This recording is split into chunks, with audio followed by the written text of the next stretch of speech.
SR TV.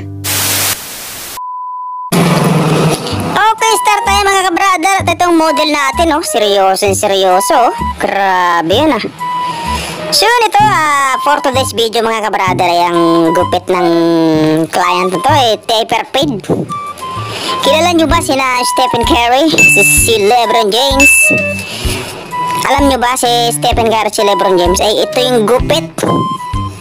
Itong pinagupit na to niya mga kabrother, ay ano to?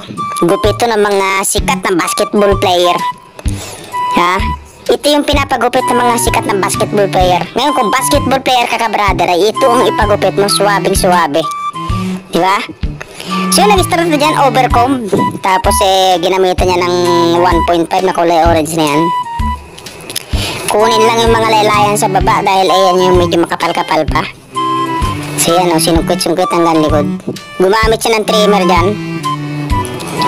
So yan o, maglalayan siya dyan para yun yung pinakalinyado sa pag-ahit. Yan. Mga pinakababa para mas pinutingnan. Open lever, 0. Kunin yung mga kaunti pa mga dark spot para mapantay. So yun, nag-guide siya ng 0.5. So yan, blending na yan mga kabrother para mas maganda tingnan. May kaunting itim-itim doon sa may dulo ng tenga sa taas. Sungkit-sungkit lang ng kaunti yan para pumantay pa hanggang likod. So yan, malapit na mag-aahit. Yan, nag-aahit na si kabrother ng barbero. Yan.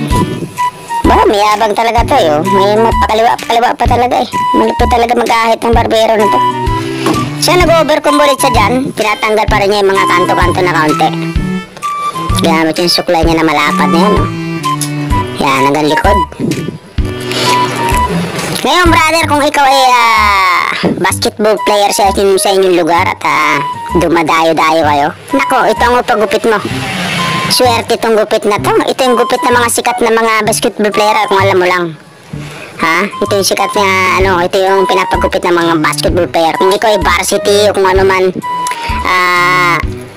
malupit ka sa galawan sa basketball, nako, itong ipagupit mo. Suwabing-suwabe ito pag ito yung pinagupit mo ka brother. Pagsisigawan ka ng mga chicks sa inyo, ha? Oo nga. Tulad itong model na to. Ito yung bali-balita dito talagang nagsisigawan yung mga chicks dito pag ito yung tumitira ng press! Pinasok! Umpong pasok! Yun, no? Grabe!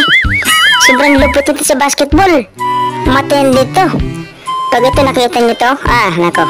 Sobrang lupit ang galawan nito. Nagpa-devil's cut pa yan, no?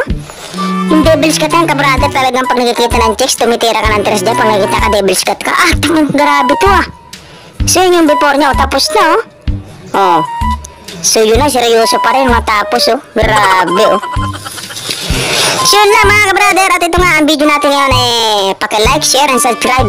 Maraming salamat. Babos!